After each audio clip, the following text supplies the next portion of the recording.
gerencia de asistencia, de asesoría técnica de la Superintendencia Nacional de Auditoría Interna.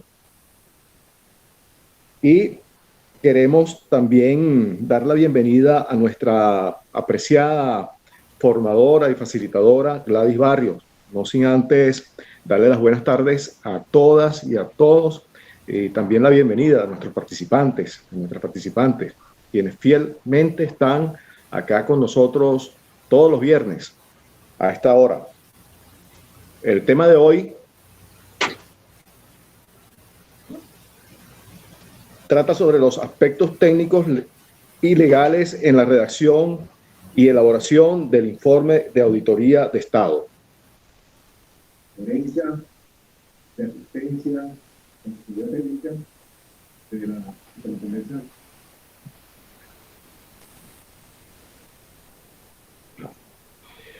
Nuestra querida formadora es licenciada en Administración, mención Informática, abogada, especialista en gerencia pública,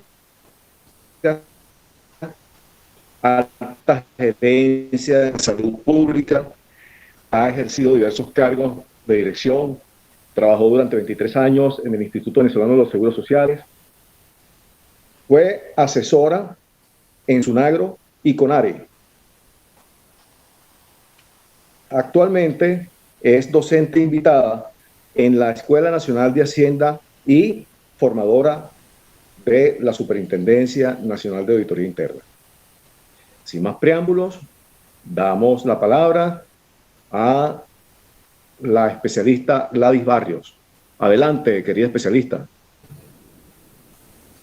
Sí, buenas tardes. ¿Cómo están a todas las personas que nos están escuchando todos los viernes en estos espacios de formación, en estos espacios de aprendizaje? Buenas tardes, profesor. Buenas tardes a todas las autoridades de la Superintendencia Nacional de Auditoría Interna y a todas las personas que están conectadas, que día a día están con nosotros para que los viernes pueda ser provechoso en todas las áreas que compete a esta Superintendencia Nacional de Auditoría Interna. En este viernes, bueno, primero felicitar a todos los escritores, a todas las personas que se han dedicado a la lectura y a la escritura, porque hoy es Día Internacional del Libro. Muy importante. En mi familia hay muchos lectores y hay escritores, y en especial a mi padre, que lo lleva en el corazón.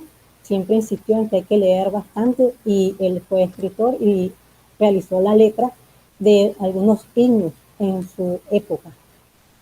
Feliz Día del Libro. En este viernes vamos a comenzar a dar una formación de los aspectos técnicos y legales en la redacción y elaboración del informe de auditoría de Estado. El objetivo es facilitar a los participantes el conocimiento y las pautas, es decir, son instrucciones de los aspectos técnicos y legales en la redacción y elaboración del informe de auditoría. Esto en función a qué? En pro del desarrollo y en la conformación de equipos de trabajo que con esfuerzos coordinados logren los objetivos planteados. Esta parte es bien importante.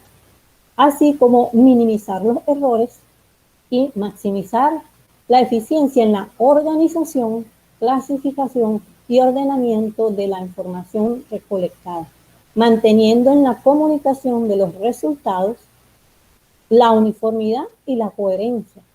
Igualmente, la oportunidad del órgano o ente evaluado para desvirtuar o no las observaciones o los hallazgos y la remisión de los alegatos y evidencia que le corresponde, si fuera el caso, establecidas en la normativa. Su análisis por parte del órgano de control fiscal para la reconsideración o no por parte de la unidad de auditoría interna. Visto el objetivo, pasamos entonces a ver cuáles son los objetivos específicos. En esta tarde, uno de los objetivos sería relacionar esos aspectos técnicos sobre la estructura del informe de auditoría y el rol de la supervisión en la redacción y elaboración por el equipo de trabajo. El otro objetivo específico sería conocer los aspectos legales referente a la aprobación, remisión y saber cuáles son los responsables, así como los plazos que se deben cumplir para la remisión y las respuestas del informe de auditoría. Entonces, el contenido programático para esta tarde sería la base normativa, sobre el cual va a versar el tema de los aspectos técnicos y legales en la redacción y elaboración del informe de auditoría de Estado. ¿Cuáles serían esos aspectos técnicos referenciados a la estructura del informe de auditoría específicamente y a la supervisión? ¿Y cuáles son los aspectos legales sobre la aprobación, la remisión? ¿Cuáles son los responsables? ¿Cuáles son los plazos de remisión y las reconsideraciones de las recomendaciones? Entonces, las bases normativas, por supuesto, nuestra Carta Magna, la Constitución de la República Bolivariana de Venezuela, en la Gaceta Oficial de la República Bolivariana de Venezuela, extraordinaria número 5.908 del 2009. La Ley Orgánica de la Contraloría General de la República y del Sistema Nacional de Control Fiscal, en la Gaceta Oficial de la República Bolivariana de Venezuela, extraordinario, número 6013 del 2010. El reglamento de la Ley Orgánica de la Contraloría General de la República y del Sistema Nacional de Control Fiscal, Gaceta Oficial de la República Bolivariana de Venezuela, número 39.240 del 2009. Por otra parte, tenemos el Manual de Normas y Procedimientos en materia de auditoría de Estado de la Contraloría General de la República, que en su punto de cuenta número 084 del 2015. Y por último tenemos las normas generales de auditoría de Estado en la Gaceta Oficial de la República Bolivariana de Venezuela, número 40.782 del 2003. Por supuesto que estas bases normativas son muchos más, pero aquí nos vamos a ceñir específicamente a esta base normativa y ustedes pueden profundizar en cada una de sus áreas porque, como ya vimos en el objetivo general, deben conformarse un equipo. Ese equipo debe revisar todas las bases normativas. Como ya vamos a ver en el desarrollo de este tema, es importante que ese equipo multidisciplinario no se quede solamente con lo que estipula una sola normativa o con alguna guía que se le puede hacer de referencia, sino tiene que ir mucho más allá. Entonces, para esta ocasión se tomó como referencia el Manual de Normas y Procedimientos en materia de auditoría de Estado. ¿Para qué? Para los aspectos técnicos. Referimos entonces que en generalidad una estructura es una base, un esquema, un esqueleto, en el cual contiene elementos de un todo. Es decir, que esa estructura y sus componentes, sus elementos, van a conformar ese todo. En generalidad también el informe es un documento que contiene información que debe ser comunicada y que tiene unas características. En este caso, que nos ocupa, es un informe de auditoría. Entonces, la estructura que tiene sus elementos, tiene sus componentes, debe ser la base para el equipo de trabajo. ¿Por qué? Porque la administración pública, si toma como referencia el Manual de Normas y Procedimientos de Auditoría de Estado, es una referencia para que los informes de auditoría tengan una misma conformación, sin menoscabar que cada ente, cada organismo, cada institución tiene una razón de ser, tiene también una idiosincrasia, tiene unos procesos medulares, tiene unos procesos de apoyo. Entonces, esta estructura, que es un sistema de referencia, abarca a la administración pública para que pueda unificarse los criterios y optimizar la gestión administrativa. El informe, entonces, en este sentido, es comunicar los resultados que se realizan en las actuaciones de control. Tenemos, por ejemplo, que esta estructura debería servir, entonces, para desarrollarla en un área de salud, para desarrollarla en un área de construcción, para desarrollarla en un área de petrolera, para desarrollarla en un área minera, o sea, todas las áreas, todas las instituciones, los organismos y los aspectos estratégicos de nuestro país.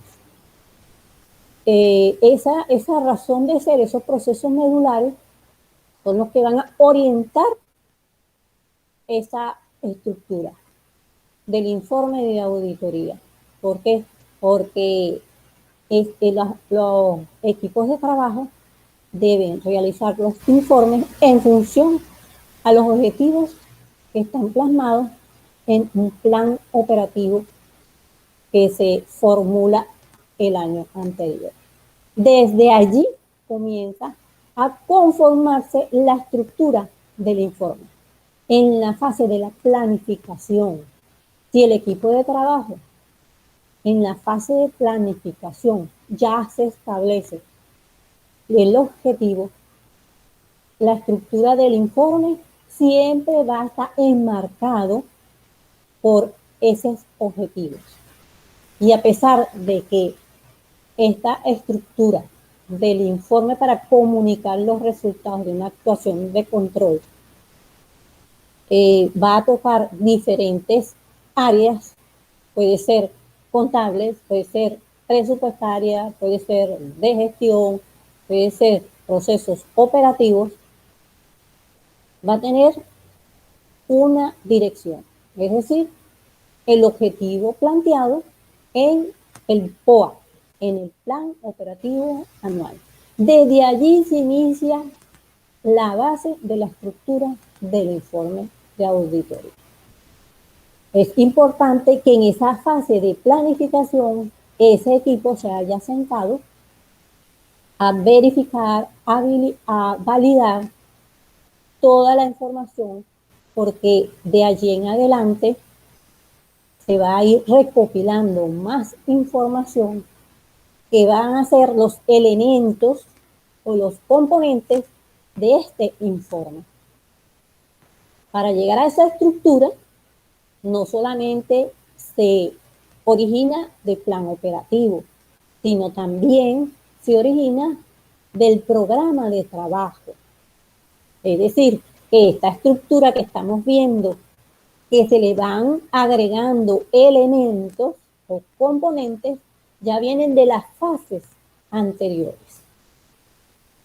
La estructura del informe de auditoría, entonces, una vez que se obtienen los resultados en el campo de trabajo o se hace una actuación de forma documental, se recoge la información, se organiza, se clasifica para lograr un informe preliminar. Esta fase que se cumple de los resultados es la parte donde el equipo de trabajo debe lucirse. ¿Por qué? Porque allí es donde va a desarrollar sus habilidades, sus capacidades para la redacción, para concretar, para ser precisos, sin dejar de ser técnicos, sin dejar de ser profesionales, cada uno en su área. Toda esa información que se recolecta en la fase de ejecución de la actuación, entonces debe estar clasificada, organizada y ordenada para ser plasmada en ese informe preliminar. Entonces, el informe de por sí, tú definición nos dice que la información va a ser de unos resultados. Y esos resultados tienen que estar orientados a lo que se fue a realizar o al tema que se quiere destatuar. En este caso que nos ocupa, al objetivo de la auditoría o de la actuación fiscal. El informe preliminar, entonces, tiene tres aspectos. El aspecto número 1, que es aspectos preliminares. Allí vamos a conseguir unos elementos dentro del Manual de Normas y Procedimientos en materia de auditoría de Estado que son referenciales. Son 6 elementos. El origen de la auditoría. ¿Dónde sacamos y traemos esa información? Ahí no hay nada que redactar porque esa información ya viene del programa de trabajo. ¿Ok? Como ya dije, el origen de la auditoría es del POA, del Plan Operativo Anual. Allí debe ir bien especificado cuál es el objetivo para poder orientar esa actuación de control y que los resultados esperados estén direccionados y no se disperse en un esfuerzo que después se va a perder si no van encaminados hacia esos objetivos y al alcance. Tenemos entonces el otro elemento en los aspectos preliminares que son el alcance. El alcance también viene del programa de trabajo. Tampoco va a haber redacción allí porque ya están establecidos en el programa de trabajo. Allí se establece el periodo, se establecen las limitaciones, se establece qué muestra se va a tomar, cuál va a ser el tipo de análisis, que ya fue establecido también en la fase de planificación, porque en la fase de planificación se determina cuáles son los recursos que se tienen para cada una de las actuaciones y si es factible o no realizarla. Otro aspecto que se tiene es los objetivos, el objetivo general y los objetivos específicos de la auditoría. También se extrae del plan de programa de trabajo. Tampoco hay redacción allí.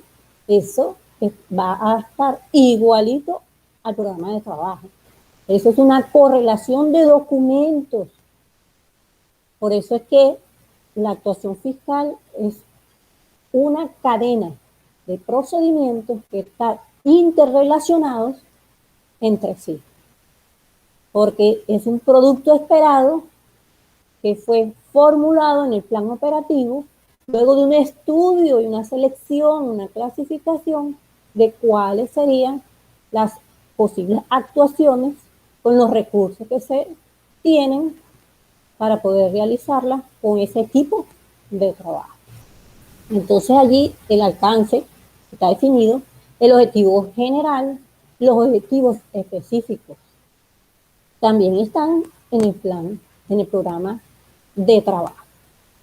Luego viene la base normativa en esos aspectos preliminares que también están en el programa de trabajo, se extrae de allí, tampoco hay redacción, porque son las normas legales, sublegales, todas las normativas técnicas que se utilizaron para la actuación en cada una de las áreas, los principios generalmente utilizados, por ejemplo, de contabilidad, de otras áreas, en el área de ingeniería, en el área de tecnología.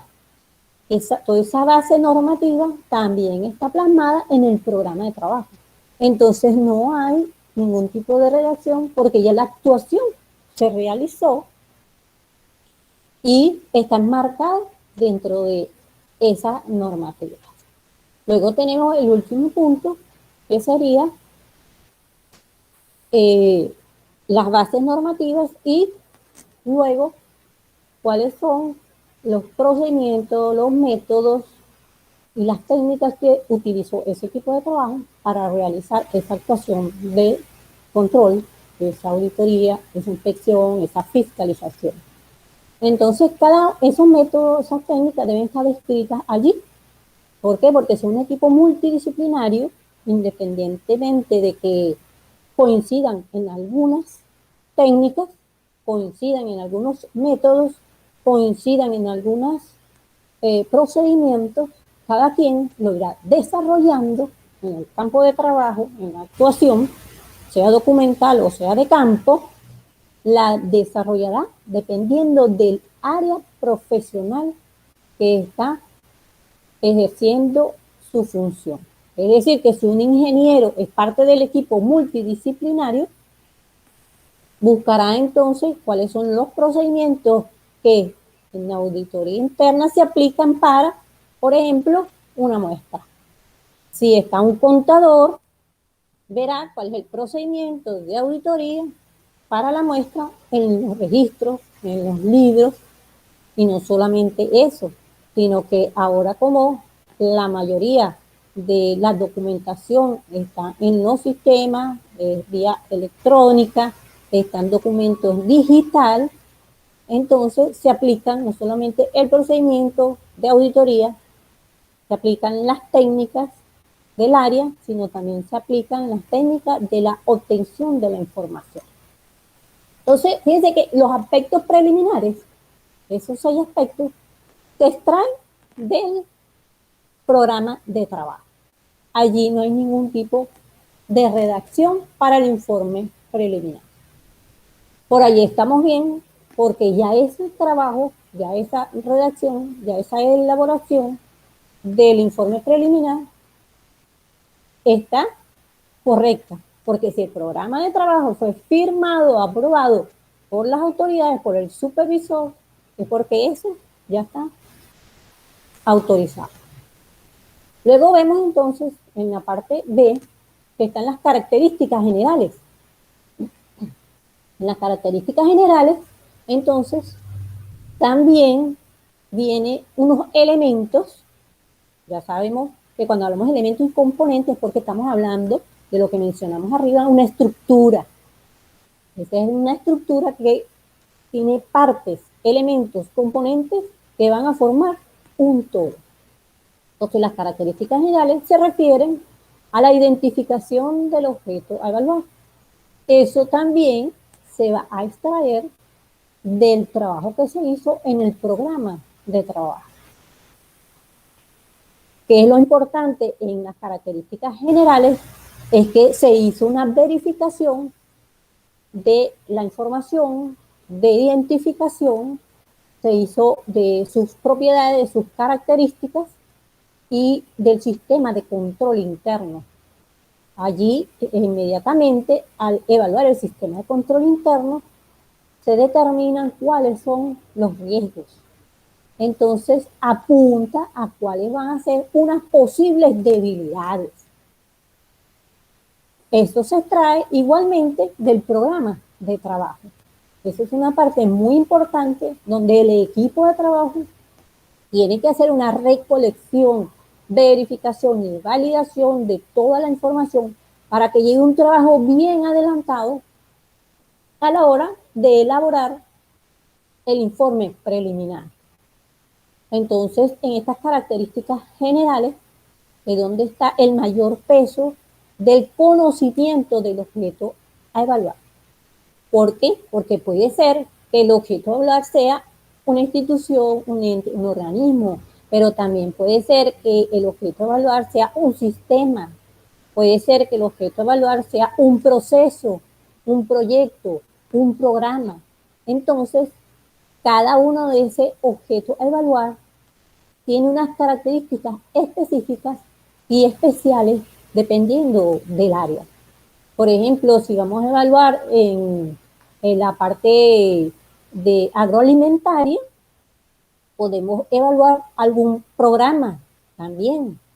Entonces, el programa tiene unas características específicas, unas características especiales que no son las mismas si se va a evaluar, por ejemplo, a una unidad, a una gerencia, a una dependencia, a una institución completa. Un sistema, por ejemplo, contable o un sistema de personal tiene unas características también generales, pero específicas de su razón de ser.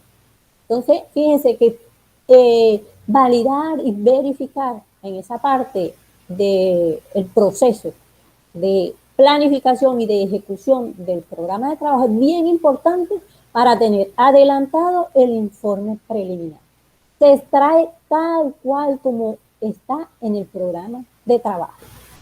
No puede haber modificación, porque eso ya fue aprobado, fue ejecutado, y en la ejecución puede ser que haya habido alguna modificación, pero ya a estas alturas del informe preliminar, eso fue corregido o modificado y aprobado nuevamente o autorizado nuevamente.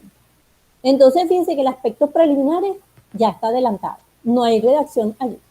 Las características generales también está adelantado, en las fases anteriores tampoco hay redacción allí.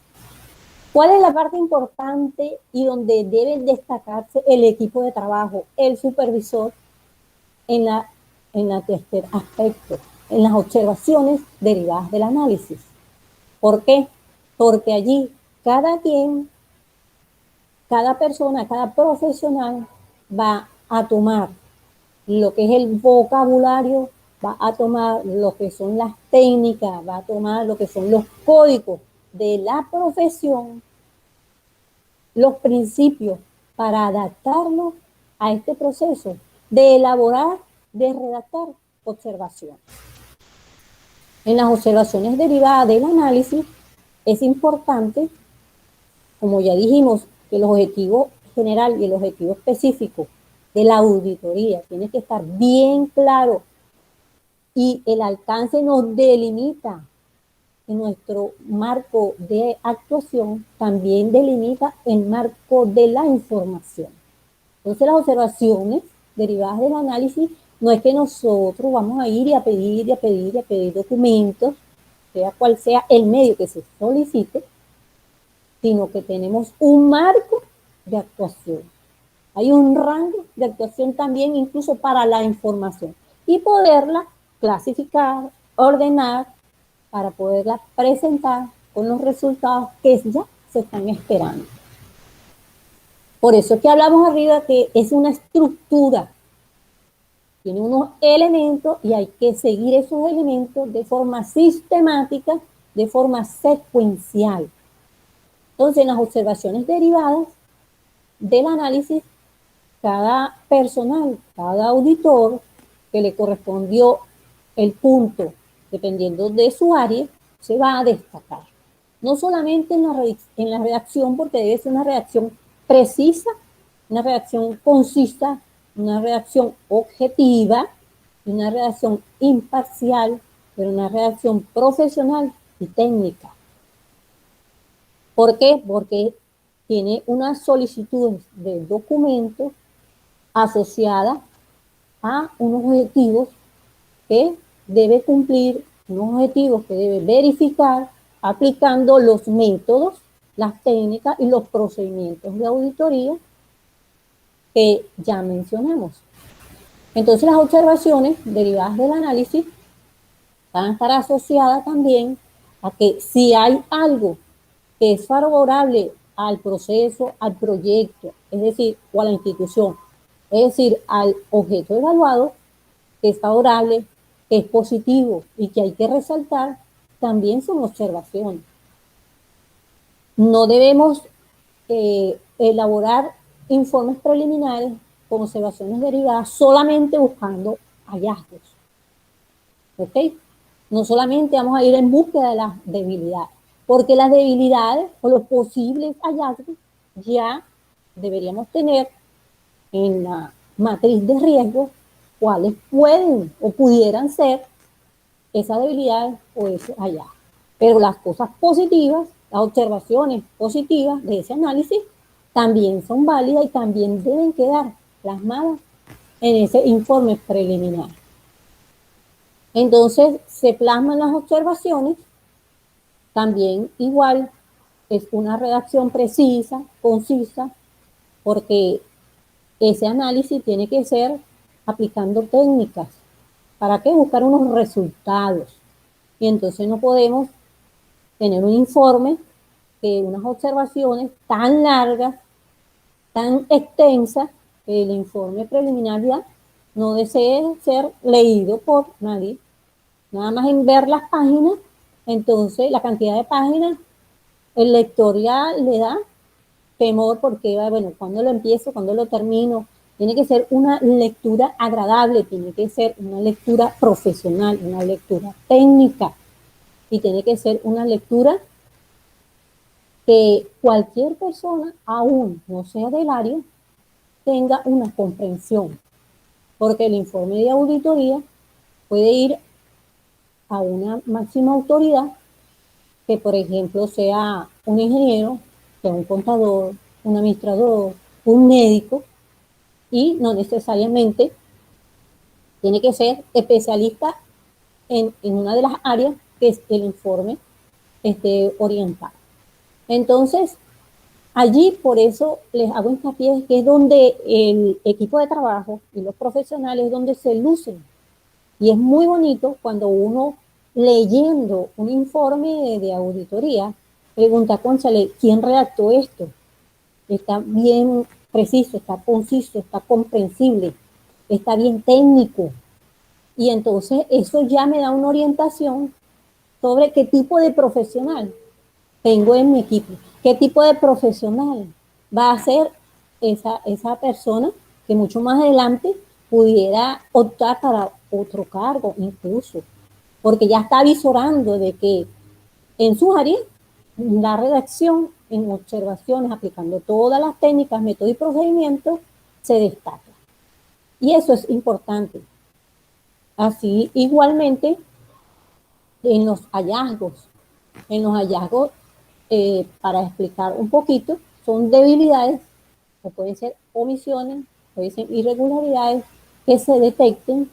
Sin embargo, ya el equipo de auditoría puede tener una idea de cuáles van a conseguirse porque ya tiene una matriz de riesgo donde se determinaron todas estas posibles situaciones. ¿Por qué posible? Porque cuando se hace la actuación de control, entonces se confirma o no qué fue lo que sucedió, qué fue lo que pasó, o si esa situación ya desapareció, se eliminó o continuó. Entonces, en los hallazgos también la redacción es importantísima, porque no puede haber una redacción que emita, que se determine que hay un ensañamiento. No estamos evaluando personas. Que los procesos, que las instituciones estén conformadas por personas, recursos humanos, que son los que llevamos las actividades, ciertamente. Pero en esta etapa estamos un objeto que se está auditando, un sistema, un proceso, un proyecto. Entonces no puede haber una redacción que tenga que ver como estoy buscando la caída. Por supuesto que el personal de auditoría lo que quiere ver es que no existan debilidades. Esa es la idea. Sin embargo, en una actuación de control, en una auditoría, no solamente se va a buscar las debilidades, porque la vigilancia del sistema de control interno es permanente, es periódica, se puede hacer periódica, se puede ir solicitando información sin tener y hacer validaciones y verificaciones sin tener una actuación en la planificación. Entonces, la redacción tanto de las observaciones derivadas del análisis como de los hallazgos deben estar bien orientadas, direccionadas y con toda esa característica de objetividad, de imparcialidad y de profesionalismo. Tenemos entonces que en el manual de referencia, en el procedimiento de auditoría de Estado, en los aspectos técnicos, el informe preliminar llegó hasta allí. ¿Cuál es la diferencia entonces entre la estructura del informe preliminar al informe definitivo? Fíjense que en la parte A tenemos unos aspectos preliminares igual que a la estructura anterior, Características generales igual a la anterior, es decir, que eso tampoco se toca. Las observaciones ya fueron elaboradas, ¿verdad? Con las observaciones y con los posibles hallazgos. Y el informe definitivo, entonces, tiene un punto aparte, que es las consideraciones finales. En el informe preliminar se le informa a las autoridades, que lo vamos a ver más adelante, que de esas observaciones puede enviar cuáles son sus alegatos y cuáles son las evidencias para ver si esas observaciones son ratificadas, son desvirtuadas o no. Entonces, la diferencia entre el informe preliminar y el informe definitivo es el último punto, que son las consideraciones finales. ¿Qué elementos tiene la estructura de las consideraciones finales? Las conclusiones y las recomendaciones. Las conclusiones son razonamientos bien fundados respecto al análisis global que se haga de todas las observaciones. Eso tiene que ser una redacción bien técnica, bien concreta, porque es de toda la información global y no debe emitirse juicios. Debe ser bien técnica, de manera que pueda visorarse de toda la actuación, de los objetivos planteados, el general, tanto el general como el específico, a qué conclusión se llegó, a qué razonamiento se llegó respecto a la validación o la verificación y a la normativa del cumplimiento o no de la normativa a que se fue a revisar. Entonces, en las recomendaciones tenemos que también existen ciertos principios para hacer la redacción. En las recomendaciones es importante que se tenga claro que son propuestas. El equipo de trabajo y el profesional que redactó cada una de las observaciones, si son positivas, eso se mantiene porque es algo favorable a la institución. Y si hay algunas debilidades de control interno, se hacen recomendaciones para que eso se subsane o se elimine. Si hay hallazgo, entonces es diferente, ¿verdad? Se tiene un tratamiento diferente.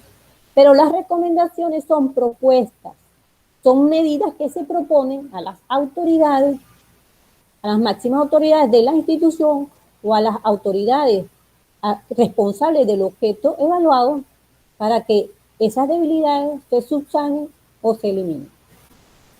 En el caso de las recomendaciones, puede haber tantas recomendaciones como el profesional considere que pueda ser abarcada. Por ejemplo, si se hizo una revisión en el sistema de personal, revisando las nóminas, las cláusulas contractuales, las tablas de sueldos y salarios, y se determinó que es posible que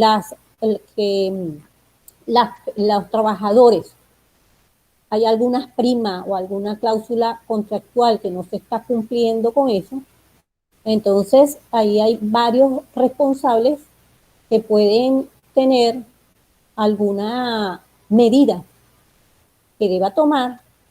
Entonces esa recomendación no solamente va a ir para la máxima autoridad, no solamente va a ir para el responsable del objeto evaluado, sino también para otros responsables que puedan aportar para subsanar esa situación. Si, por ejemplo, se va a hacer en el área tecnológica alguna revisión de programas, de sistemas, de licencias, ¿verdad? Entonces, ahí no solamente el responsable pudiera ser la gerencia o el departamento de tecnología. Ahí puede estar involucrado, por ejemplo, la parte de contrataciones, la parte de los proveedores. Entonces, fíjense que la recomendación o las recomendaciones sobre una observación pueden ser varias. Una observación puede tener varias recomendaciones. De manera que se pueda blindar ese procedimiento, ese proceso o esa actividad o ese contrato o esa debilidad que tiene alguna falla y que pueda procederse a la garantía, como dijimos al principio, de que la gestión sea completamente eficiente y eficaz. ¿Por qué? Porque como las recomendaciones van direccionadas, ya les dije, son medidas propuestas, no son impuestas, van direccionadas a la institución y el órgano de control fiscal, la unidad de auditoría interna, somos parte de la institución, no nos podemos ensañar ni imponernos. Tenemos que abrirnos a que haya una cultura de control para que las recomendaciones, los informes sean aceptados con agrado, sean aceptados para mejorar a la institución. No es en contra de ninguna persona en específico, no es en contra de alguna autoridad, y la unidad de auditoría no tiene más poder que los demás. Somos parte de esa institución y si queremos permanecer y que sea muy eficiente, muy eficaz para el provecho de todos los trabajadores, entonces esas recomendaciones tienen que estar bien redactadas y sobre todo con mucho profesionalismo, bien concretas, bien orientadas, porque si se hizo la planificación, toda la validación del objeto auditado, si se hizo la verificación del sistema de control interno y si se hizo la matriz de riesgo, ya ahí la recomendación prácticamente tiene adelantado cómo se va a redactar, porque tienes información recolectada que te va a ir delimitando cuáles son los responsables, cuál es el proceso o el procedimiento, la actividad, la tarea, el sistema que presenta la debilidad y cuál es lo que hay que atacar, el punto específico que hay que atacar. En el caso de los hallazgos, en esta parte de las consideraciones finales es importante que el hallazgo contenga los 4 elementos, que son el criterio, es decir, que se consiguió, la condición, que es lo que se consiguió, el criterio, que es la norma, era la normativa que debe cumplir, la causa y el efecto. ¿Qué es lo más importante? La condición es lo que se consiguió, ¿verdad? El criterio es qué normativa está cumpliendo, qué normativa está incumpliendo. Yo hago una similitud a la causa y a los efectos a cuando tenemos, por ejemplo, presentamos a nivel de salud un síntoma. Eso es bien importante, porque cuando decimos hay un síntoma, le duele la cabeza, tienes que buscar qué te está originando el dolor de cabeza. Entonces aquí pasa igual, porque hay algunos procesos, algunos procedimientos, algunos objetos evaluados que a veces puede confundir el efecto con la causa. Entonces la recomendación te va a estar mal orientada. Por eso es que la evaluación del sistema de control interno es importantísima y la evaluación del objeto evaluado en las características generales también es importantísima para que esas recomendaciones estén bien orientadas y no confundamos el efecto con la causa. Porque ¿qué hay que erradicar? La causa. La condición ya está allí. Es decir, ¿qué se está haciendo, qué no se está haciendo, qué se está haciendo indebidamente? El criterio es la norma, hay que revisar si se aplica o no se aplica, está actualizada o no está actualizada. Ajá. Y la causa es la que hay que erradicar. ¿Qué está originando ese hallazgo? ¿Qué está originando esa omisión? ¿Qué está originando esa irregularidad? Y el efecto es cuáles son los síntomas que está presentando este proceso, cuáles son los síntomas que está presentando este sistema. Entonces, la redacción va a estar en función a que realmente el profesional conozca esa área, ese proceso, conozca técnicamente esa actividad. Bien importante. Entonces, vemos que el último punto es la diferencia entre el informe preliminar y el informe definitivo. En estos 2 últimos puntos, volvemos a repasar, es donde el equipo de trabajo con cada uno de sus profesionales se destacan en lo que es la redacción, en sus áreas, cada uno profesional.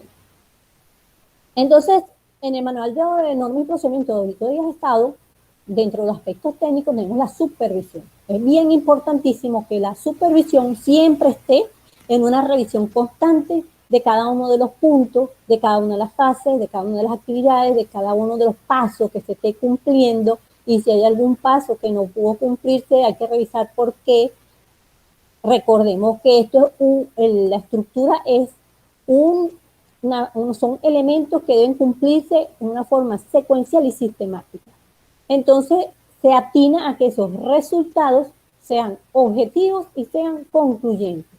¿Cómo vamos a lograr esto? Bueno, se logra a través, como ya vimos en el punto anterior, que la redacción, tanto de las observaciones como de las recomendaciones, no se dispersen, no se diluyan, no sean contrarias a lo que se fue a evaluar, no sean ambiguas, es decir, sean bien puntuales, porque eso es lo que se requiere, que sea concreto a lo que debe mejorarse, concreto a lo que debe resaltarse si hay cosas positivas también. También el supervisor debe estar pendiente de que las recomendaciones, como dije anteriormente, erradiquen las causas de las desviaciones. Por supuesto, esas recomendaciones tienen que ir orientadas a erradicar las causas porque se va a hacer un seguimiento. En el plan de acciones correctivas se va a hacer un seguimiento. Entonces la idea es que eso se corrija, por supuesto. Entonces la redacción tiene que estar supervisada y por supuesto el supervisor tiene que tener un nivel profesional mucho más amplio, mucho más integral, mucho más técnico que el equipo de trabajo, porque tiene que tener, hilvanar, relacionar cada una de las áreas en el informe. Luego debe revisar, también es una de sus actividades, y validar que no se pierda la objetividad, es decir, que no estén emitiendo juicios de valor porque no están para eso. Ya todo eso está escrito y viene de la planificación. Si el equipo de trabajo se incorporó todo completo, incluyendo al abogado que le corresponde, ¿verdad? En la planificación, esta objetividad está garantizada. La precisión también va a estar garantizada, porque no se va a estar haciendo esfuerzos pidiendo información, pidiendo documentos, sin saber qué es lo que se quiere. El tono constructivo es importantísimo, porque como ya les dije anteriormente, somos parte de la institución.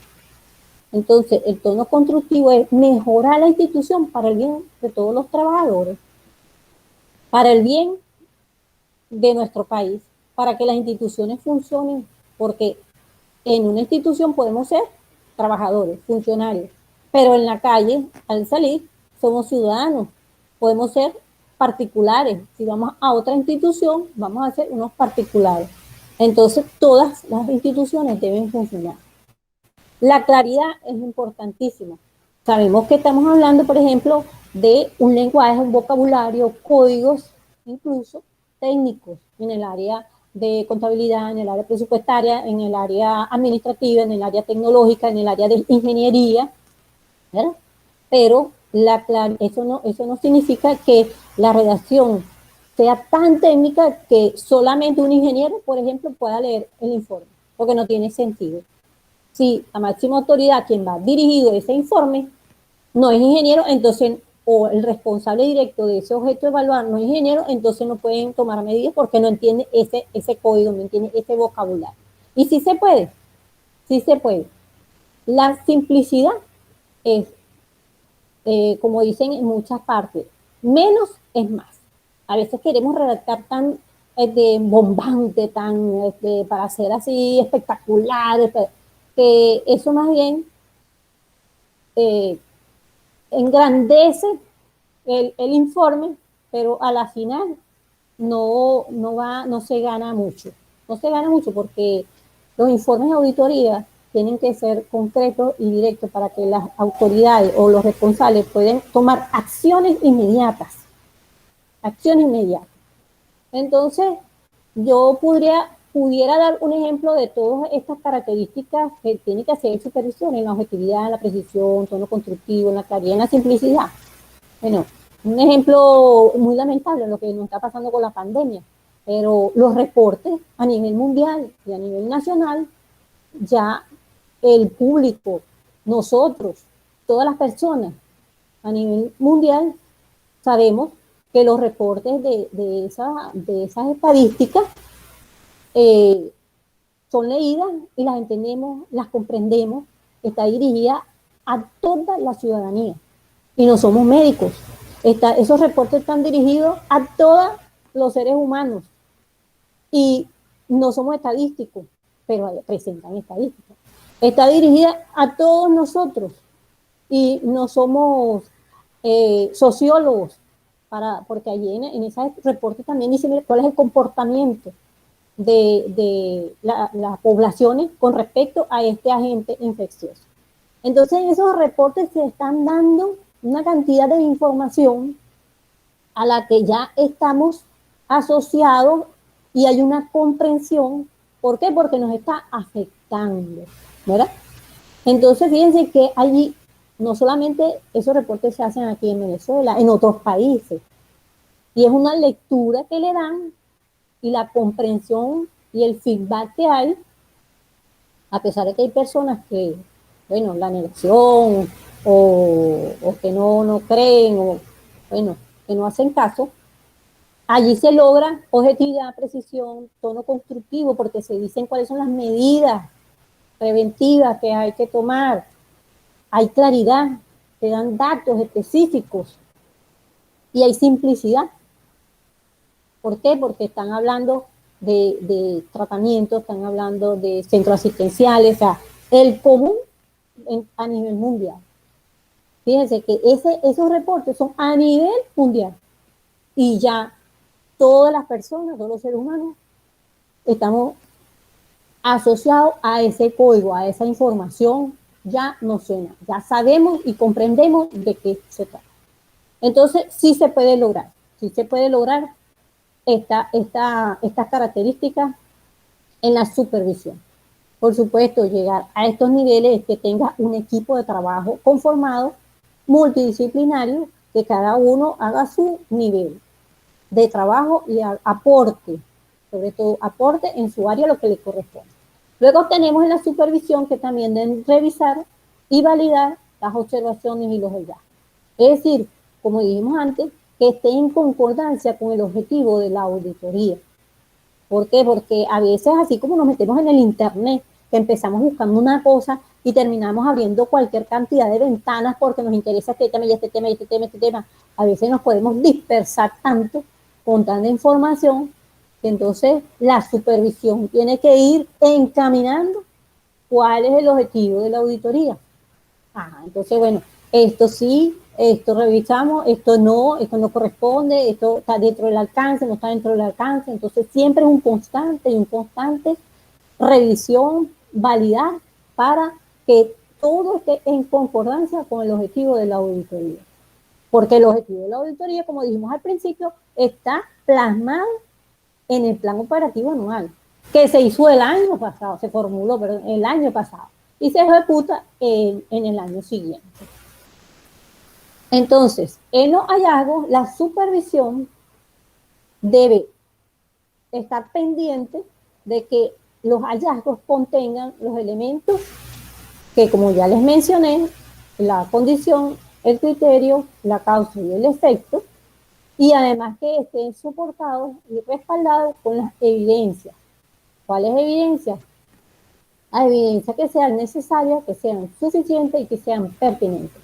Cada quien en su área tendrá el conocimiento, por supuesto, para llegar a esto, el equipo de trabajo debe tener una formación porque ya viene con una profesión, el que es contador, el que es administrador, el que es educador, el que es comunicador social, trabajador social, el ingeniero, el ingeniero en programación, ya tiene una profesión. Pero entonces debe tener el sistema de control interno bien esquematizado y si es posible tenerlo como en una libreta de códigos de sistema de control interno para identificar cuáles son las evidencias las posibles evidencias en cada una de las áreas. Porque, por ejemplo, a nivel de sistema, todo eso está en el computador, lo que esté dentro de las redes. ¿Cómo hace para llevar esas evidencias? ¿Cómo hace para obtener esas evidencias? ¿Cómo hace para poder capturar esas evidencias que sean necesarias, que sean suficientes y que sean pertinentes? Aquí, para delimitar, tenemos por supuesto la colaboración y el apoyo del abogado. El abogado, conjuntamente con el auditor, que es la parte técnica, estará conjuntamente con ese personal verificando que realmente esas evidencias cumplan con estas condiciones. Ahora bien, el supervisor debe garantizar que tanto la auditoría como el informe estén cumpliendo con todas las normativas que regula la materia. Con todo lo que ya hemos conversado, fíjense que existe normativa para hacer cumplir las actuaciones de control. Y si la unidad de auditoría interna hace una actuación y lo que quiere es ver si se está cumpliendo con la normativa, por supuesto, el primero que tiene que dar el ejemplo son los auditores, son el equipo de trabajo. Y por eso que arriba en las primeras láminas dijimos que debe seguirse una estructura de forma sistemática y de forma secuencial. Entonces, cuando uno lee un informe, se da cuenta si realmente el que ya tiene experiencia, leyendo los informes, se da cuenta si realmente se cubrieron todos los pasos, si eso realmente fue hecho de forma sistemática, si eso fue hecho de forma secuencial, porque el mismo informe, como dice uno, habla por sí solo. Ajá. Entonces, vamos a una de las partes de aspectos legales que son bien importantes. El Manual de Normas y Procedimientos en materia de auditoría de Estado menciona que la aprobación del informe preliminar a quién corresponde, quién lo firma. El informe preliminar lo firman el equipo de trabajo, lo firma el supervisor. Sin embargo, la aprobación del informe preliminar lo hace el auditor interno. Aquí hacemos hincapié en que es importante saber cuál es la estructura organizativa de cada institución, cuál es la estructura organizativa de cada organismo, de cada empresa, porque dependiendo de la estructura organizativa están los niveles de aprobación. Eso tiene que estar establecido. Eso tiene que estar dentro del sistema de control interno.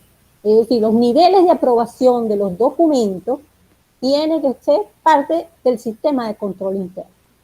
Aquí es importante porque, como referimos que son aspectos legales, pudiera ser que una persona, por desconocimiento, gravísimo error, diga, eso lo puedo firmar yo.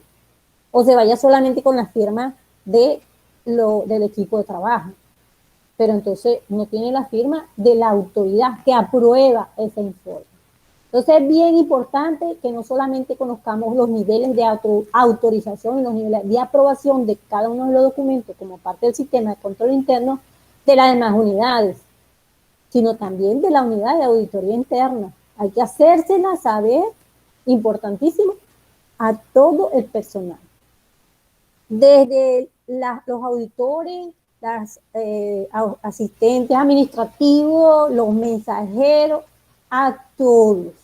Todo tiene que tener conocimiento, porque en este proceso alguien siempre ve un detalle, alguien siempre se da cuenta.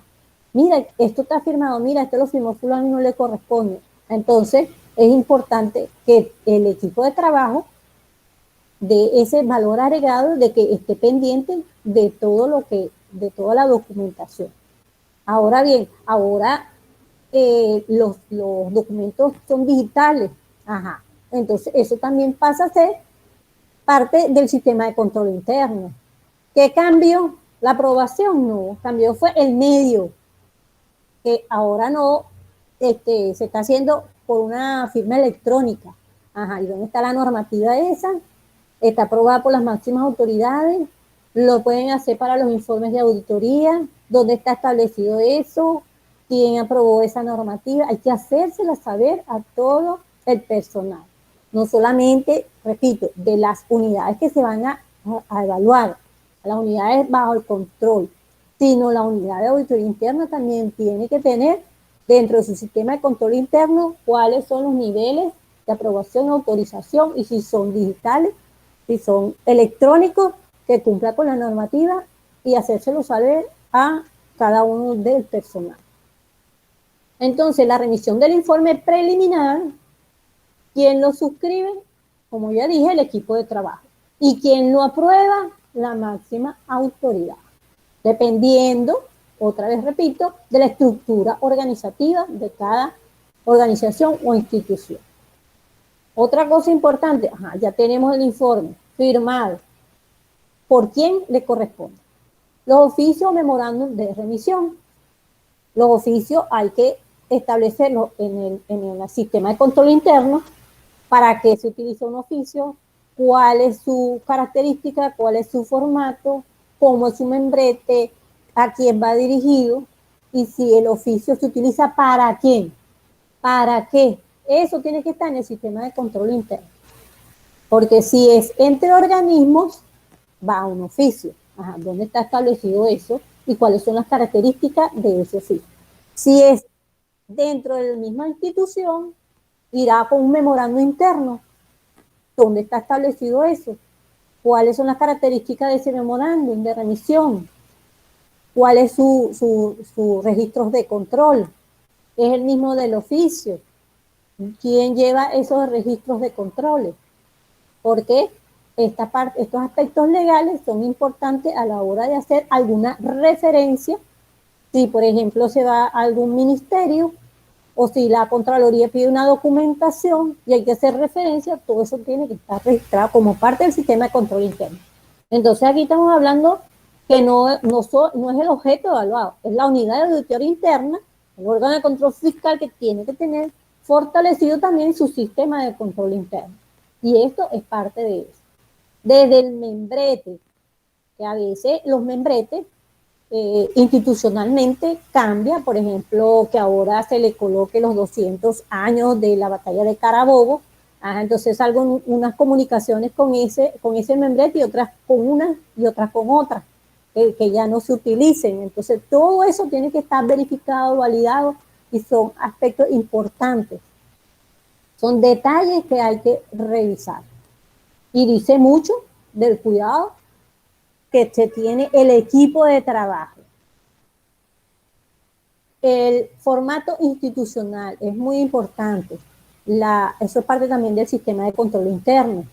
Cada dependencia, gerencia, oficina no puede tener un formato diferente, sino que tiene que ser algo institucional. Y más si estamos hablando que vas a remitir resultados de un informe, de una actuación de control. Entonces, el formato tiene que ser el que la institución haya establecido a través de sus autoridades. Eso implica pie de página, la numeración, implica también en la firma, por ejemplo, se coloca la resolución de la autoridad que está aprobando. Eso es un detalle importante. Esa resolución existe. ¿Dónde está esa resolución? ¿Está vigente? Eso es importante. Luego también un aspecto importante es hacer mención del plazo para exponer los alegatos y presentar las evidencias. Y a quién corresponde suscribir. Eso hay que respetarlo, esos plazos que se establecen en la lámina que vamos a ver adelante, se verificarán. El manual de normas y procedimientos en materia de auditoría de Estado, que como ya dijimos es una referencia, en el informe preliminar y su remisión establece que va dirigido a la máxima autoridad o ente y el responsable del objeto evaluado. Estamos hablando aquí del informe preliminar. Yo hago un informe preliminar, ¿a quién se lo voy a mandar? ¿A quién se lo voy a enviar? Entonces tengo que tener conocimiento de la estructura organizativa, quién es la máxima autoridad vigente para el momento de la remisión, porque yo he podido hacer el informe en un momento y la remisión en otro momento. Entonces, si la autoridad es la misma, si tiene el nombre y apellido completo, si tiene alguna especificación de la gerencia y al responsable del objeto evaluado. Por supuesto que es la persona directa o la autoridad directa a quien le corresponde leer primordialmente ese informe. Eso puede ser a través del correo electrónico, pero como ya dije, tiene que tener todas las especificaciones técnicas y tecnológicas para poder realizar esto. Entonces, el informe preliminar vemos que va a la máxima autoridad del órgano del ente y al responsable del objeto evaluado. Por eso es que es tan importante en la fase de planificación, cuando se hace la revisión de la identificación del objeto, quiénes son los responsables de ese objeto que se va a evaluar, de ese sistema, de ese proyecto, de ese programa, de ese proceso o de esa institución, para poder saber a quién se le va a remitir. Luego, la supervisión en los aspectos legales, el informe preliminar debe estar pendiente de los plazos. ¿Cuánto tiempo se le da para exponer los alegatos? Una vez que recibe el informe preliminar, tenemos aquí que debe desvirtuar las observaciones o los hallazgos y presentar las evidencias. ¿Cuánto tiempo? En 10 días. 10 días a partir de ¿cuándo? A partir de la recepción del informe. Entonces, por eso que el oficio o la memorándum, la comunicación donde se remita ese informe preliminar, tiene que tener las características para poder hacer el conteo de los 10 días. Si se remitió a la autoridad que corresponde, al responsable que corresponde, porque esas equivocaciones pueden costar mucho. El plazo también se cuenta a partir de la fecha de la recepción. Entonces, es importante que quede anotado en el responsable o la máxima autoridad la fecha, el día, quién lo recibió, por dónde lo recibieron, si es una taquilla de recepción de documentos, que eso quede allí plasmado para poder hacer el conteo. Luego que se hace la exposición de los alegatos para desvirtuar o no las observaciones, en caso de que haya observaciones o los hallazgos, dentro de esos 10 días, el equipo de trabajo vuelve a hacer el análisis, vuelve a revisar las pruebas, vuelve a hacer su trabajo de investigación y hace las comparaciones de qué fue lo que ellos o el equipo de trabajo consiguió, cuáles fueron los resultados y en qué momento o qué aspecto o qué puntos están desvirtuando en las observaciones o en los hallazgos. Aquí tenemos que tener conciencia de que así como nosotros apuntamos con un dedo a una persona, los otros apuntan hacia nosotros, ¿verdad? No es que tengamos que ser flexibles, porque hay unos plazos que establece la norma que hay que cumplir, pero a veces hay inconvenientes en el objeto, en la autoridad del objeto evaluado, que pudiera ser que no tenga los archivos a la mano o no esté la persona, y todo eso puede ser que sea una limitante. Bueno, todo eso son opciones. Hay que darle opciones. Lo importante es obtener la información, obtener las evidencias y darle alternativas. No cerrarle la puerta y bueno, voy a ver cómo haces. Esa no es la idea. Ya dijimos que somos parte de las instituciones y queremos que las instituciones funcionen. Entonces, no es que vamos a hacer blandengues, pero tampoco hay que cerrar puertas. Hay que darle alternativas para que el proceso, para que se concluya bien blindado. Entonces hace su análisis de los alegatos y de las pruebas o de las evidencias que trae. Cumplido este tiempo, los 10 días, entonces ya queda definitivo el informe para su remisión. Entonces los aspectos legales también tenemos la remisión del informe definitivo. ¿Quién lo suscribe? El equipo de trabajo, el supervisor. ¿Y quién lo aprueba? Lo aprueba la máxima autoridad, el auditor interno. Todo va a depender de cuál es la estructura organizativa de la institución. Volvemos otra vez con el oficio de remisión o memorando de remisión, que debe tener las mismas características con el informe preliminar, pero, por supuesto, indicando que se está remitiendo el informe definitivo, ¿verdad? El formato institucional, y también allí se hace mención expresa de las recomendaciones de carácter vinculante, si las hubiera, es decir, de obligatorio cumplimiento y que el auditor interno haya autorizado, y además el plazo para presentar el plan de acciones correctivas. ¿A quién corresponde suscribir? Al auditor interno. En el informe definitivo y su remisión, ¿a quién se remite?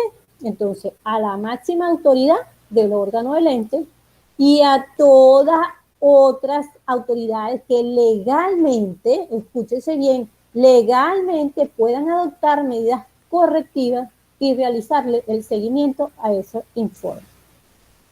Allí se van a incluir y se les va a establecer el plazo para que anexen con un formato que establece el manual, el plan de acciones correctivas.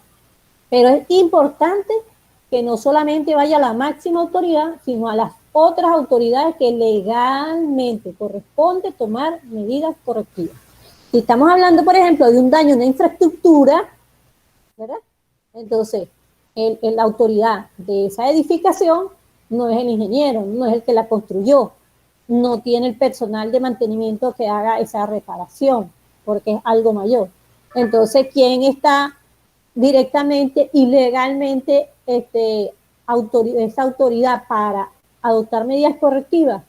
Por ejemplo, la gerencia de ingeniería, mantenimiento, obras civiles, el área de tecnología, igualmente, porque los trabajadores son usuarios de la tecnología.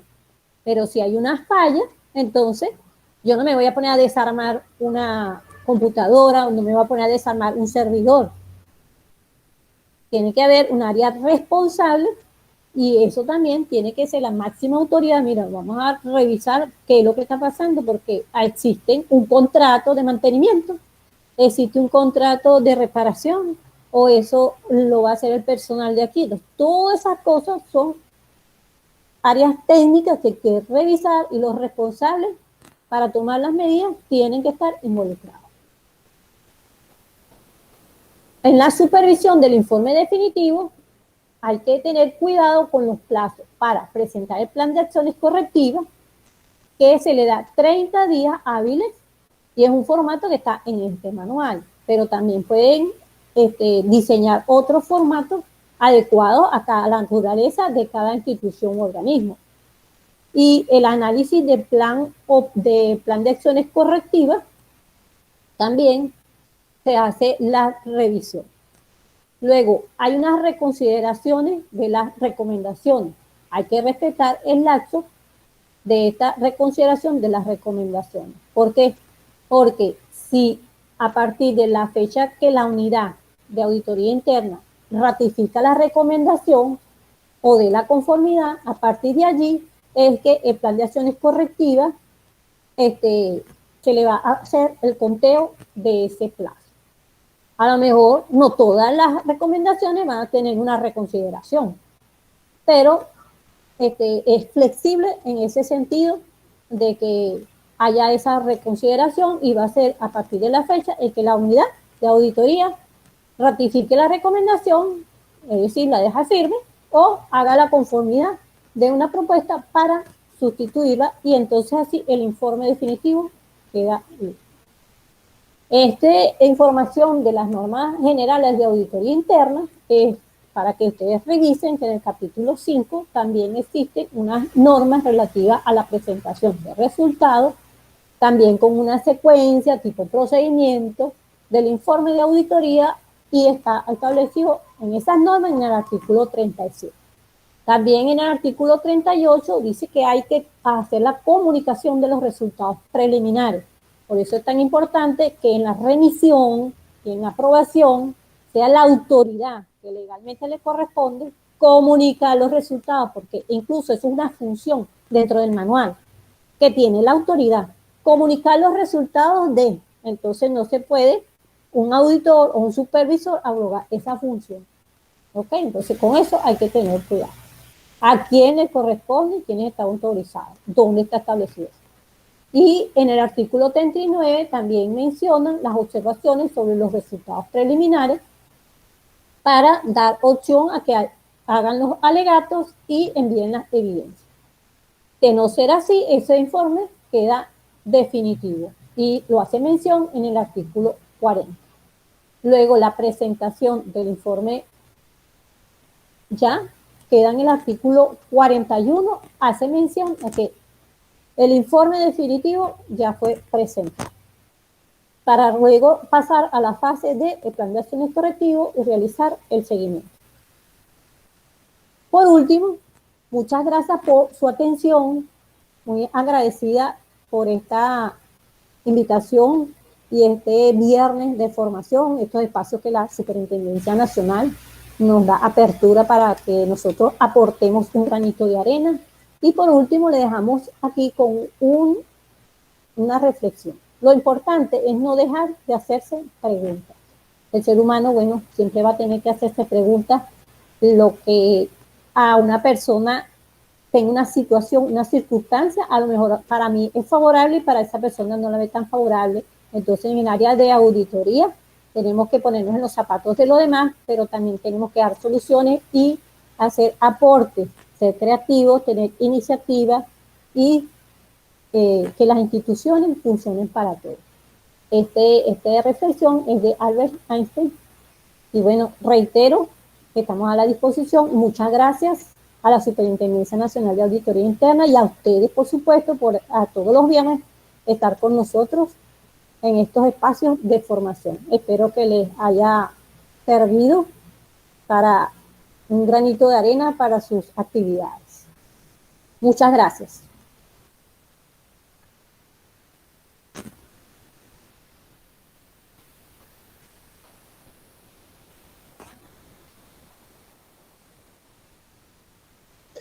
Muchas gracias, doctora. Gracias a nuestros participantes también por haber estado con proceso. Y bueno, enseguida comenzamos a leer algunos de los comentarios y preguntas que están acá en el chat de YouTube. Veamos. Ajá. Comenzamos con un comentario de Agostino Fernández.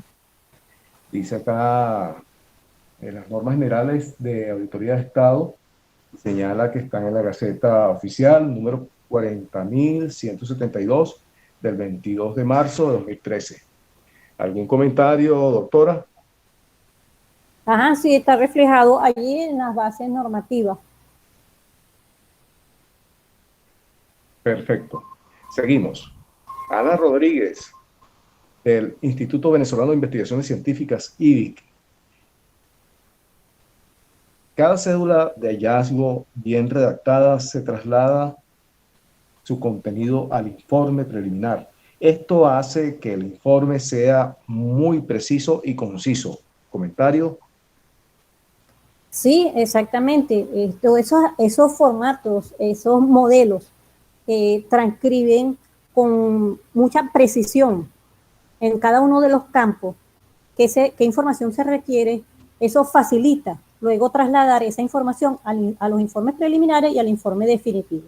Y por eso es que es bueno que el personal maneje todos esos instrumentos, todas esas herramientas que no despilfarran la información, que no despilfarran el esfuerzo de cada uno de los trabajadores. Entonces, como tienen unos campos que son específicos, entonces, por supuesto, puede ser manejado por cualquier persona y porque está identificado, esos campos están identificados, entonces al trasladarlo a los informes es más fácil que los trabajadores no pierdan ese esfuerzo.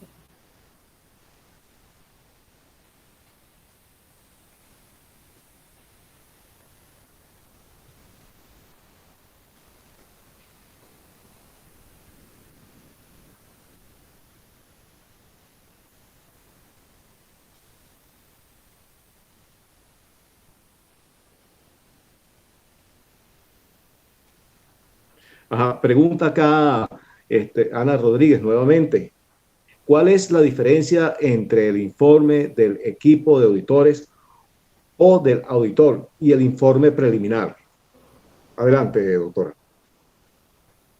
No, el informe del equipo de trabajo y el informe del auditor es que eso va a depender de la estructura organizativa, del tamaño de la institución, del tamaño del órgano de control fiscal, porque hay instituciones que la unidad de auditoría es el auditor nada más, o es el auditor y el abogado. Entonces, si se puede llamar, es un equipo, bueno, imagínense. Pero hay instituciones que tienen conformado unidades de auditoría interna, que tienen diferentes niveles, diferentes trabajadores, áreas específicas incluso, dependiendo de la razón de ser de la institución, tiene áreas de ese organismo, por ejemplo, en el área petrolera, en el área de minería, son equipos multidisciplinarios. Entonces, realmente esa es la idea, que se conformen equipos de especialistas que garantice que el informe tiene realmente un nivel técnico, porque no es que es una limitante, pero si la unidad de auditoría interna tiene solamente el auditor o tiene el auditor y el abogado, entonces el auditor con un personal que solamente sea administrador o contador, nada más van a trabajar el área administrativa, presupuestaria o de contabilidad. Y a lo mejor en la institución, el organismo o el proceso o el proyecto requiera de expertos. Entonces, bueno, la ley da margen, la normativa da margen a que en los informes de auditoría, si se requiere de incluir o incorporar informes de expertos externos, lo pueden solicitar. Pero la idea es que se conformen equipos multidisciplinarios, que conozcan realmente la institución para que la fortalezcan su sistema de control interno y la institución funcione. Muchas gracias, especialista. Por acá, Irania León, auditor 3 del Instituto Autónomo Hospital Universitario de Caracas, comenta: quiere decir que el informe definitivo y solicitud de acciones correctivas del examen de la cuenta se le envía al cuentadante y a cada área que se ha examinado. Pregunta.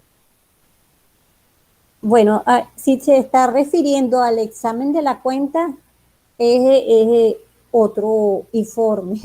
Aquí estamos hablando de una actuación de control en el plan operativo que no es el examen de la cuenta. El examen de la cuenta tiene otras normativas, tiene otro procedimiento y bueno, igualmente tienen que ir los informes a los responsables y a la máxima autoridad. Pero recuerden que ahí hay un cuentadante. Entonces, para no enredar, ¿ok?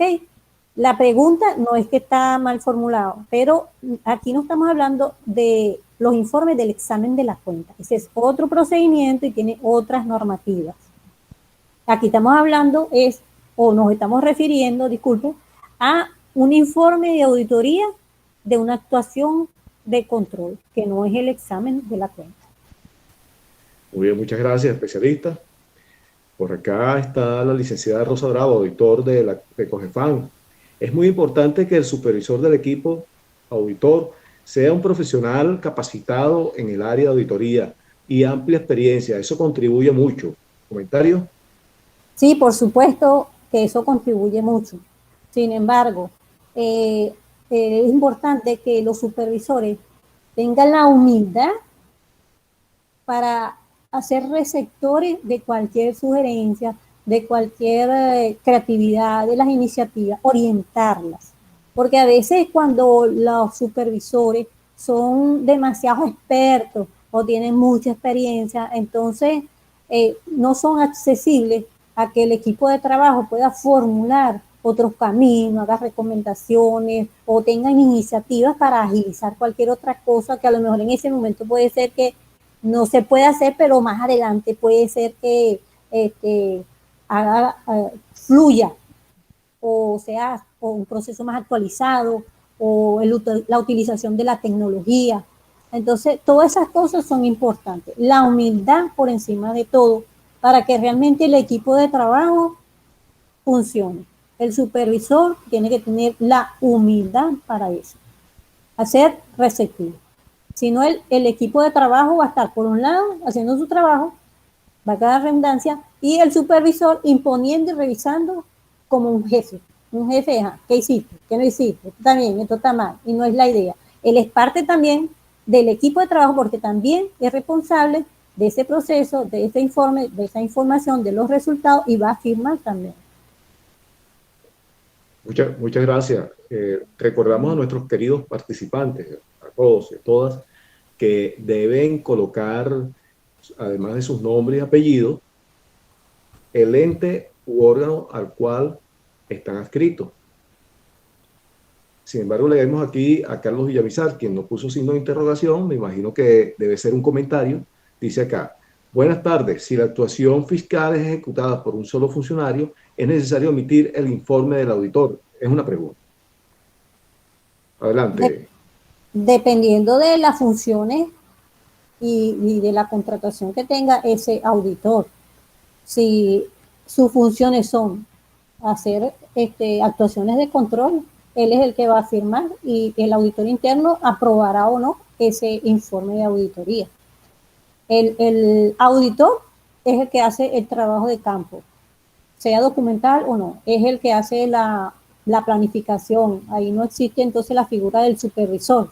Entonces, bueno, habría que revisar, como dije anteriormente, cuál es la estructura organizativa de la unidad el órgano de control fiscal y cuál es la estructura organizativa de la institución, cuál es su tamaño y si amerita o no un equipo multidisciplinario, porque incluso la ley establece que no puede ser el costo-beneficio, no puede ser que tengas un órgano de control fiscal con una cantidad de personas y que no corresponda con el tamaño de la institución o del proceso o del sistema o del proyecto, porque eso es entonces un gasto más. Muchas gracias, especialista. Por acá está Araceli Jiménez. En un informe de auditoría, en las observaciones, hay funcionarios responsables. He visto informes donde nombran a esos funcionarios con nombres y apellidos. ¿Es factible o no? Bueno, realmente la base normativa que colocamos allí, la primera es la Constitución. Entonces, siempre debe cuidarse, y eso es falta de supervisión, y me disculpan si soy directa en eso, es falta de supervisión.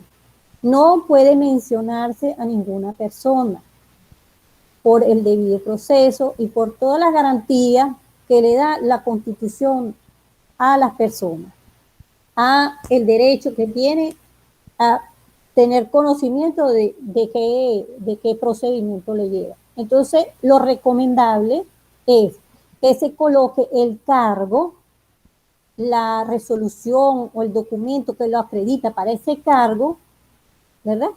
Para decir, mira, el responsable es el director de la gerencia de X o el jefe del área del despacho o el supervisor del proceso X, pero no colocar nombres y apellidos, porque eso, la Constitución debe garantizar esos derechos. Muchas gracias, especialista. Por acá, Daniel Salmerón, por parte de la Unidad de Auditoría Interna de la Bolsa Pública de Valores Bicentenaria.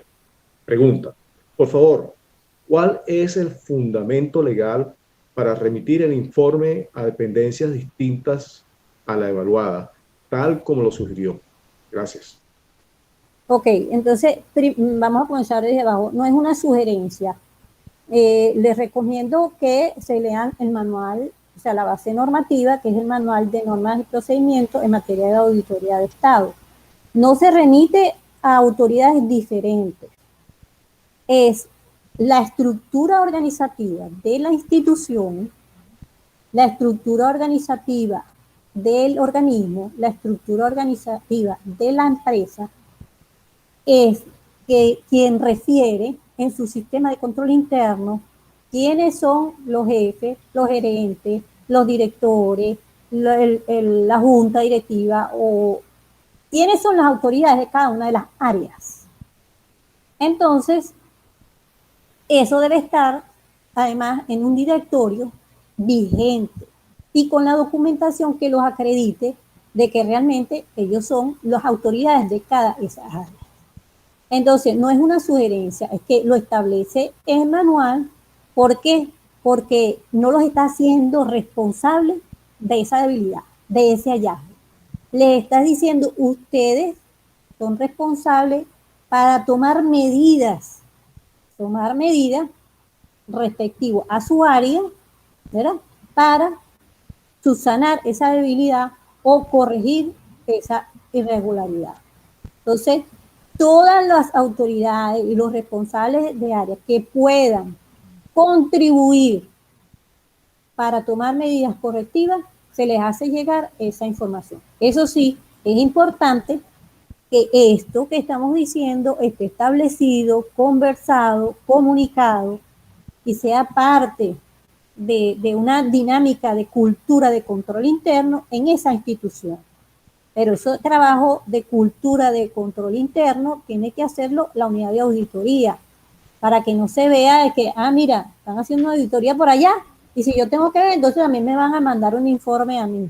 Entonces, si se crea cultura de control interno, dice, mira, no es que tú eres responsable, pero puedes contribuir para mejorar, contribuir para eliminar, contribuir para, porque es tu área. Coloqué unos ejemplos. Si hay una infraestructura que está deteriorada, una pared que se cayó y es un centro asistencial, por decirlo algo, el director de ese centro es un médico y él no es ingeniero civil ni tiene el personal para eso. Entonces, ¿a qué autoridad corresponde? A la máxima autoridad del organismo y al área de ingeniería o al área de mantenimiento, a quien haga las veces, y a las áreas de contrataciones, quien haga las veces que pueda contribuir para mejorar o eliminar esa debilidad. Muchas gracias, especialista. Por acá, Graciela Gómez. Cuando realizamos una revisión de algunos de los puntos del programa de trabajo y el resultado fue conforme, esto debería solo colocarse en los papeles de trabajo y no en el informe. El programa de trabajo va en los papeles de trabajo, el informe es parte de los papeles de trabajo, pero no comprendí mucho la pregunta. Sí, lo voy a repetir por si acaso. Dice Graciela Gómez, cuando realizamos una revisión de alguno de los puntos del programa de trabajo y el resultado fue conforme, esto debería solo colocarse en los papeles de trabajo y no en el informe. Bueno, el programa de trabajo es solamente una guía para realizar la actuación. A lo que yo me refería de que si hay algunas observaciones que son positivas, si hay algunas observaciones que son favorables al proceso, a la institución, también se hace mención en el informe preliminar y en el informe, por supuesto, definitivo. No en el programa de trabajo. ¿Okay? El programa de trabajo es solo una guía para hacer la actuación de control. Una guía que lleva que nos da los pasos a seguir para que se lleve la secuencia. Las observaciones, por ejemplo, si usted está revisando un inventario y el inventario está correcto, el inventario está actualizado, el inventario tiene el formato institucional, el inventario el 100% o el 90% es favorable y arroja buenos resultados, eso se coloca. O sea, yo no voy a hacer una actuación buscando puros hallazgos. ¿Ok? Lo que esté bueno, lo que sea favorable, se coloca también. Claro, entonces por acá le manda saludos el formador Giancarlo Villasmil. Ay, muchas gracias, igualmente. Su anterior exposición muy buena, gracias. Ajá, muchas gracias, Giancarlos. Por acá, Frangeli Bacaro, gracias por estar, por esta disertación. Nos permite fortalecer la gestión del órgano de control fiscal del ente u organismo. Por acá, eh, dice Rita Fae, la normativa de la Contraloría General de la República prevé el informe de seguimiento con características distintas a los informes vistos acá. ¿Por qué en este no se formulan recomendaciones según el modelo presentado? Bueno, no se presentó ningún informe, o por lo menos la estructura es del informe preliminar y el informe definitivo. Aquí no se presentó ninguna estructura de un informe de seguimiento, pero por supuesto que va a ser diferente, porque en el informe de seguimiento se van a reflejar los resultados, valga la redundancia, del seguimiento que se le haya hecho a que hayan acatado las recomendaciones. Y si una recomendación fue acatada, entonces solamente va direccionada a las observaciones que tenían debilidades o a las recomendaciones que había que hacer alguna corrección, no a todo el informe completo, porque las observaciones que son positivas, como ya dije anteriormente, que son favorables, no hay que hacerle ninguna recomendación. Ajá.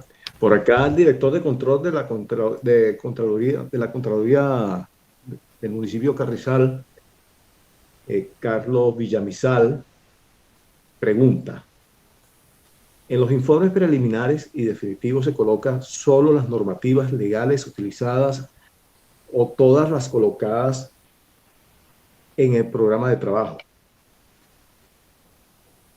Sí, por ejemplo, el programa de trabajo establece los procedimientos que se van a realizar, las técnicas que se van a utilizar, ahí se establece cuál es el alcance, ahí se establece el periodo, o sea, ahí se establece la información que se va a manejar, que se va a validar, que se va a verificar.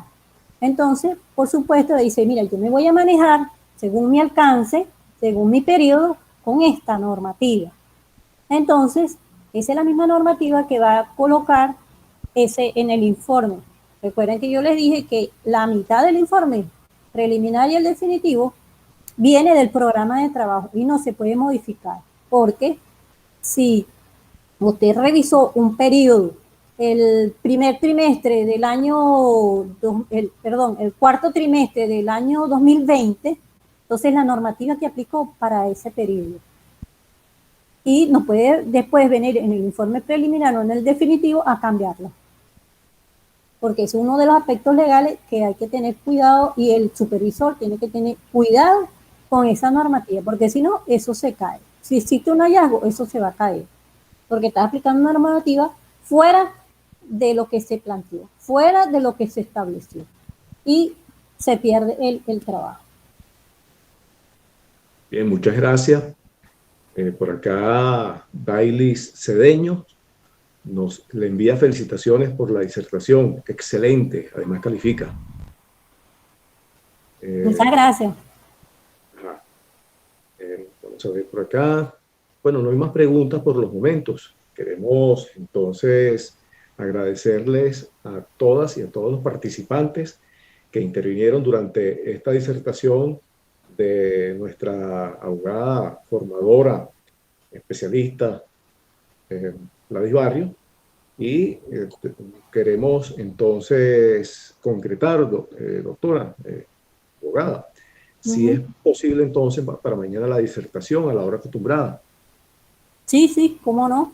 Estamos a la orden y bueno, prestos a cualquier información que se requiera y a compartir alguna de las interrogantes que tengan. Ok, entonces mañana a las 5 de la tarde, aún por la plataforma de WhatsApp, y recordamos que para la próxima semana deben tomar sus previsiones. Estos compartires se van a realizar a través de Telegram. Así que, por favor, vayan tomando sus previsiones y estén pendientes. Los que no hayan bajado la aplicación deben hacerlo. De lo contrario, no podemos ingresarlos en dicha plataforma, en el grupo. Así que, bueno, algunas palabras para despedirnos.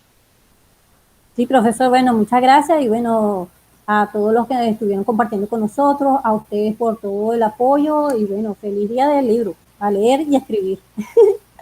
Así es, esa es otra dimensión de la vida, la Sí, lectura. señor. Así que, bueno, los invitamos a que compartan con nosotros, pues, todos estos espacios que también son lecturas. Uno lee también muchas de las cosas que se dicen, ¿no? Porque detrás de todo lo que se diga hay un mensaje, y los libros siempre tienen un mundo que nos invita a analizar todos los aspectos, las dimensiones que nosotros no estamos acostumbrados a ver por lo corriente.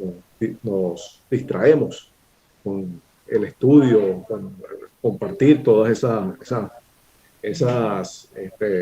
digamos, eh, todos esos procesos.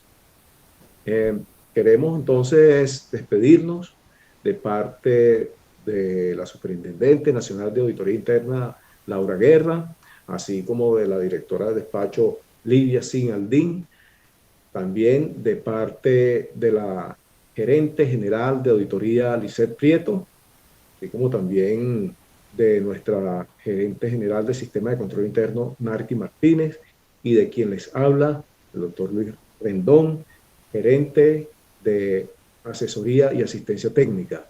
No nos queda más sino agradecerle también a otros formadores como el especialista José Zamora, que nos acompaña esta tarde en la SUNAI, ha estado presenciando todo este proceso y quien le envía saludos a nuestra querida amiga de Libby, Ana Rodríguez. Y bueno, no nos queda más que despedirnos hasta mañana a las 5 de la tarde a través de la plataforma WhatsApp o el grupo Programa de Formación Virtual, y los esperamos. Muchas gracias a todas y a todos, y de verdad que para nosotros es importantísimo que ustedes participen en estos espacios y también servirles a ustedes. Así que hasta mañana. Muchas gracias, querida especialista. Hasta mañana, sí, señor. Muchas gracias a ustedes. Mañana a las 5 de la tarde a través de la interfaz.